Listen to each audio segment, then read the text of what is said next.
c'est qu'en 2013, je suis partie à Rio et à São Paulo, au Brésil. Et je pars jamais sans avoir une chose à faire. Les vacances, pour moi, c'est plus compliqué que rester sur mon matelas. Du coup, j'ai souhaité rencontrer des gens qui faisaient des choses dans le monde. Je fais ça tout le temps. Mais là, au Brésil, j'avais envie de me lier à des projets sociaux. Et il y a des projets qui se font dans les favelas sur la réinsertion des gens, professionnellement parlant. Et j'ai trouvé ce projet qui s'appelle Gastromotiva, qui est porté par par un garçon qui s'appelle David Hertz, et qui a fait ce projet qui était au niveau des universités, d'insérer professionnellement sur un cursus professionnel et d'études, un nombre de personnes qui vont suivre des heures de formation et qui, à l'issue de ça, vont être insérées professionnellement dans des établissements qui sont de restauration partenaires, qui peuvent être dans la restauration collective ou la restauration commerciale. Et en fait, donc moi je suis partie avec mes affaires à Rio, à São Paulo. J'ai appelé ce garçon, j'ai demandé s'il pouvait m'accueillir. À l'époque, j'étais avec mon association With Love Allergen Free, qui avait pour but de promouvoir le plaisir de manger et de cuisiner sans allergènes, puisque ma problématique était là. Et je suis arrivée, j'ai tapé à la porte, ils m'ont ouvert tout de suite les portes de l'université et ils m'ont proposé de faire une conférence, un discours auprès de 300 élèves de l'université qui étaient rentrés sur cette formation. Et ça a été hyper riche de rencontres, d'échanges.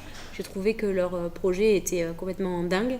Ça m'a beaucoup touchée la manière à laquelle ils le faisaient, parce que derrière toute action sociale, évidemment qu'il y a un modèle économique pour la viabilité, pour le reproduire, pour continuer. Et là, au travers de partenariats privés et publics, ils ont réussi à créer cet univers et aujourd'hui à former de plus en plus des milliers de personnes, donc une réinsertion énorme. Et ils l'ont promu au niveau du paysage, je dirais, de l'Amérique du Sud. Donc c'est quand même assez génial. Et voilà, et donc cette rencontre pour moi c'était voir le Brésil sous cet œil-là, et pour moi ça m'a passionnée. Du coup forcément quand je voyage j'ai envie d'y retourner, mais j'ai surtout envie de reproduire ce qui s'est passé, parce que j'ai trouvé ça être une bonne idée. Et nous, en tant que, je dirais, porteurs de projets sur l'alimentation, on peut aussi apporter notre pierre à l'édifice.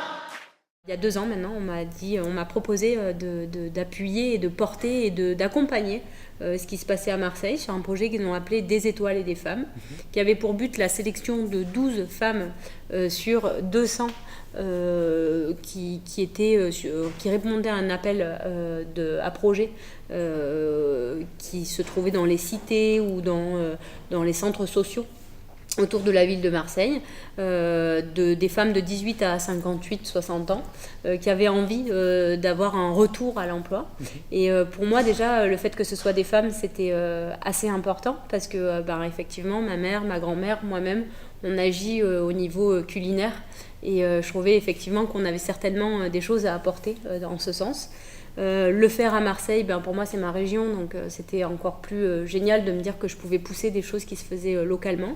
Et la dernière des choses, c'est que mon expérience d'énergie positive que j'ai vécue au Brésil, avec une espèce d'énergie entre tout le monde qui avait envie de s'aider, de s'entraider, etc., pour moi je trouvais ça m'a tellement transmis quelque chose de positif que j'ai tout de suite eu envie de participer.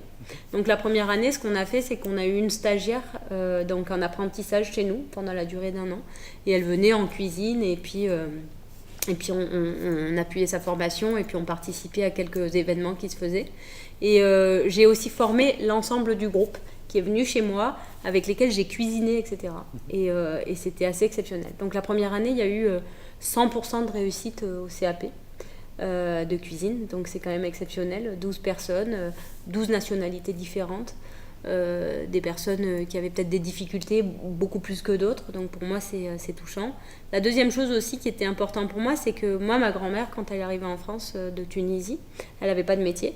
Et en fait, elle a appris la cuisine avec sa mère, Et la première fois qu'elle a eu un bulletin de salaire, c'est parce qu'elle est devenue chef de cuisine de l'Institut franco-scandinave à Aix-en-Provence. Et ce que j'avais envie de traduire et de transmettre à ces personnes, c'est qu'à partir du moment où on est confiant en soi et qu'on a ce don, on peut en faire un métier pour nourrir sa famille. Et chez moi, c'est ce qu'il a été. Donc j'avais envie de pouvoir transmettre ça, le pousser et donner la confiance aux gens d'aller au bout de soi-même et peut-être de réaliser son rêve. Donc voilà. Donc pour moi, c'était important de t'en parler et de t'y amener et de te présenter toutes ces personnes pour que tu puisses montrer au reste, entre guillemets, du monde ce qu'on est capable de faire et ce qu'on peut tous faire finalement en accompagnant des projets de ce type qui rendent des gens heureux, qui permettent effectivement de revenir à une vie sociale professionnelle et puis tout simplement de faire un petit peu sa part de bien vivre et de bien-être dans ce monde. Donc voilà. Est-ce que je peux t'emmener avec moi faire dans cette aventure ? Complètement, avec plaisir. Bon, génial. Ton œil va nous permettre en fait de promouvoir ça. Et ce que je dis, c'est pour ça que dans mon groupe de travail, ça se passe comme ça, c'est que je travaille en collectif et que chaque personne a sa place dedans pour montrer, pour faire évoluer, pour faire grandir. Donc la tienne est importante parce que c'est celle qui fait montrer ce qu'on fait. Donc merci de ton accompagnement. Je t'en prie. À tout de suite.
Bon appétit.